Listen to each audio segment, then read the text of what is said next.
Bagaimana strategi menguntungkan dalam melihat pergerakan emas? Nah, begini dia. At the end of the day, saya selalu bilang bahwa kita harus bisa mengukur sebuah valuasi. Kalau kita bicara mengenai harga saham, bagaimana cara valuasinya? Dan tadi pagi ya, saya membaca satu artikel bahwa mengatakan bahwa Meta itu kembali masuk menjadi growth stock gitu ya. Tadinya dalam keadaan overvalue berubah menjadi growth stock. Menarik saya bilang gitu ya. Kenapa? Berarti dia menggunakan teori valuasi saham ya.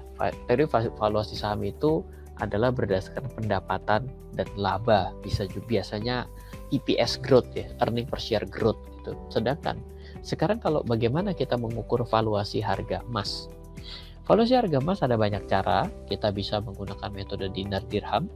Lalu kita juga bisa melihat jarak antara emas dan silver, ataupun yang paling gampang pada akhirnya bagaimana kalau biaya memproduksi emas. Nah, pada prinsip teori kelangkaan, maka sebenarnya emas cenderung stabil menuju naik. Dan melihat harga pembentukan produk emas murni, maka harga produksi modal emas akan sebagai berikut. Jadi 1123. Jadi untuk bisa mendapati emas murni yang bisa kita gunakan, bisa sebagai industri dan lain sebagainya. Artinya adalah bottom dari harga itu tidak ada 0 emas, tapi adalah 150 atau mungkin 1200, atau mungkin juga dengan berbagai margin mungkin di 1300 lah gitu ya. Jadi kalau dari hari ini kita lihat bahwa 1800, ya 500 ini adalah margin seluruh orang di dunia. Dan apakah akan mencapai nilai valuasinya?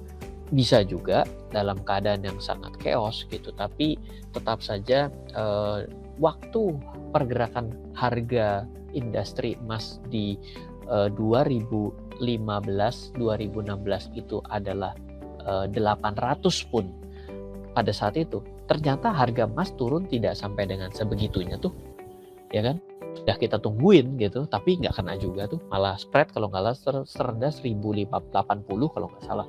Pada akhirnya nggak turun juga ke nilai harganya. Kenapa? Karena pada akhirnya semakin menuju ke angka tersebut, hati-hati loh. Si pabrik itu akan berhenti produksi. Daripada saya jualan ya, mendingan saya jual, saya rugi, tutup tokonya kan, betul seperti itu ya. Jadi teori kelangkaan itu bisa saja terjadi. Jadi tidak perlu khawatir juga gitu ya. Tapi ini adalah metode paling basic kalau kita mau evaluasi dari harga emas gitu ya. Oke. Fair value dengan margin 30%, let's say dengan margin 30%, di sini kita sebutkan 1560 ya kan. Pastinya kan ada toko emas, distributor, transport dan lain sebagainya. Jadi semakin turun di bawah dari nilai fair value akan kita anggap sebagai under value, dan pada saat ini ya selisihnya masih ada antara 1560 ke 1800 gitu ya. Apakah akan kena? Nggak tahu, tapi tidak pernah terjadi bahwa di dalam masa yang lalu nilai daripada harga pembentuknya itu terjadi, itu tidak pernah terjadi gitu. Nah, bagi yang memiliki emas, pertanyaannya kita bagi menjadi dua. Bagi yang memiliki emas, maka penurunan emas bisa dilakukan short pada kontrak emas dengan tujuan asuransi. Nah, jadi kalau misalnya ada orang yang saat ini sudah punya emas gitu ya, dan ini strategi paling tepat kalau dia menuju ke harga-harga yang lebih tinggi. Pada saat ini ya memang masih mengalami penurunan, let's say around 1875 dan 1922, ini long way ya menurut saya untuk bisa langsung naik ke atas. Maka harga ini bisa dijadikan sebagai acuan short ya. Jadi short itu artinya adalah kita bisa punya emas tapi kita ambil short. Kenapa? Karena emas ini kan bukan sebuah investasi seperti kita itu properti kos-kosan. Kalau kos-kosan itu kan lagi tidur harga properti bisa naik, lagi tidur uangnya bisa datang karena dapat dari kos-kosan ya. Kalau emas itu kan adalah suatu kendaraan investasi yang memang dijual dan untung. Jadi ketika kita dalam keadaan memegang emas dalam keadaan yang mahal, let's say saya sudah beli harga 2000. Apa solusi saya? Ya, yang saya lakukan adalah melakukan short ketika emas dalam tren mengalami penurunan. Sehingga apa? Saya tetap punya emas, tapi saya juga aman. Kenapa? Karena short saya dari emas itu hanya untuk meredam penurunan dari emas yang saya miliki. Tuh. Jadi misal kita membeli harga di 1.800 per troy ounce, kita membeli kontrak short, bila emas mengalami penurunan, kita akan rugi dari emas yang kita miliki, dan nggak apa-apa, toh emas juga tidak bisa expired, tapi untung dari kontrak short yang kita miliki. Jadi kita kayak mengasuransikan. Kalau naik, kita untung dari emas yang kita miliki, kalau turun, kita untung dari kontrak futures yang kita miliki, karena kita melakukan sell seperti itu. Nah, bagian tidak memiliki emas pertanyaannya, dan memiliki keyakinan bahwa emas adalah stabil. Ya, saya melihat bahwa emas stabil. Tapi bagaimana sih Ryan bisa mengatakan bahwa emas itu stabil? Maksudnya bagaimana? Coba saya punya suatu teori lain ya. Tadi kita udah bicara mengenai harga emas ya, harga dibandingkan dengan mobil mewah gitu ya, atau rumah mewah. Nah, suka atau tidak, harga barang akan menjadi tambah mahal untuk sebuah barang yang sama. Suka atau tidak. Ada hal yang memang pasti kita sulit untuk hindari. Permen mungkin kita bisa hindari. Tapi kalau kenaikan harga jalan tol nggak bisa dihindari. Kayak saya yang rumahnya di kota satelit datang ke Jakarta dengan bersungut-sungut ketika di tap naik harga cuma naik gitu ya, kayak gitu. Iya, itu inflasi loh. Artinya inflasi itu membuat uang yang saya miliki semakin nggak bernilai. Ya, contoh gampang. Waktu saya kecil dulu sekitar tahun 95, saya ingat bahwa harga 3 butir permen adalah 300. Hari ini 2 butir permen adalah 1.000. Jadi dalam matematis sudah terjadi kenaikan harga 5 kali lipat dari zaman saya kecil dulu. Kalau dihitung secara kenaikan harga per tahun adalah 500% dalam 27 tahun, adalah setara 18% per tahun. Nah, apakah ciri-ciri semua barang semakin mahal? Ada cara rumit dan sederhana kalau kita mau mengetahuinya. Yang sederhana adalah, hari ini kita memiliki uang, ayo, ada yang masih pegang uang 100 perak dan dipakai uang 100 peraknya? 500 perak mungkin masih ada, yang 100 perak nggak ada. Uang logam yang ada di tahun 2022 itu 1.000. Jangan kaget, dalam 10 tahun ke depan mungkin ada koin 10.000 diluncurkan dan sudah menjadi standar kita untuk menggunakan koin 10.000. Kenapa ya? Karena yang 100-nya sudah tidak bisa digunakan, sudah terlalu kecil, seperti itu. Nah, ini adalah ciri-ciri semua barang akan semakin mahal. Bisa bayangkan kalau kita punya koin 100 perak untuk membeli barang yang 10.000, kita akan repot sekali ngitungnya. Akhirnya dimunculkan yang 10.000.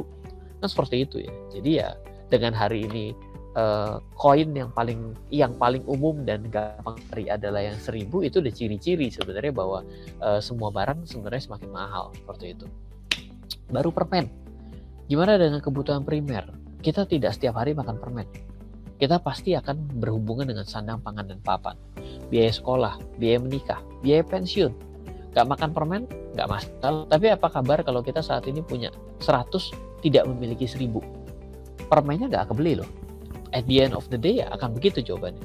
Bagaimana kalau saya punya 1 juta di tahun 95, dan apakah di tahun 2022, kan sekarang kita bicaranya bukan permen, kita ngomong dengan uangnya 1 juta di tahun 95. Dan apakah tahun 2022 1 juta memiliki kemampuan membeli barang yang sama seperti di tahun 95? Jawabannya tidak. Berarti dengan nominal yang sama kita menjadi tambah miskin. Kenapa? Karena ada kenaikan harga dan adanya inflasi. Inflasi itu dalam bahasa gampangnya adalah perampok yang tidak pernah permisi. Tidak pernah permisi. Termasuk cetak duit itu juga tidak adalah sebagian dari perampok yang tidak permisi. Kenapa? Kalau barangnya 1, tidak ada lawannya, pasti langka. Sekarang barangnya dicetak 10, yang 1 langka nggak? Ya enggak, jadi barang biasa saja. Dicetak 1.000, ya uang kertas kan seperti itu. Jadi kita perlu lihat sudut pandang investment. Ini ya, emas menjadi sesuatu yang melawan mereka semua, yang melawan ini semua. Mari kita bermain dengan emas. Nggak perlu ya kita jelaskan emas itu apa ya. Rasanya tidak ada manusia planet yang tidak tahu emas. Apalagi sudah dari tadi kita bahas ini. Di tahun 95 harga emas dunia adalah 384 US dollar per tahun 95 loh. Kita kembali lagi dengan cerita permen tadi. Ya. Saya juga nggak ceritakan mengenai troy ounce karena di dunia itu tidak pernah bicara beli emas 1 gram itu enggak, tapi troy ounce, dimana kalau Anda nanti browsing 1 troy ounce itu berapa sih? 31, sekian 1 gram emas ya. Jadi kalau 1 troy itu setara 3 gram. Begini permainan matematisnya.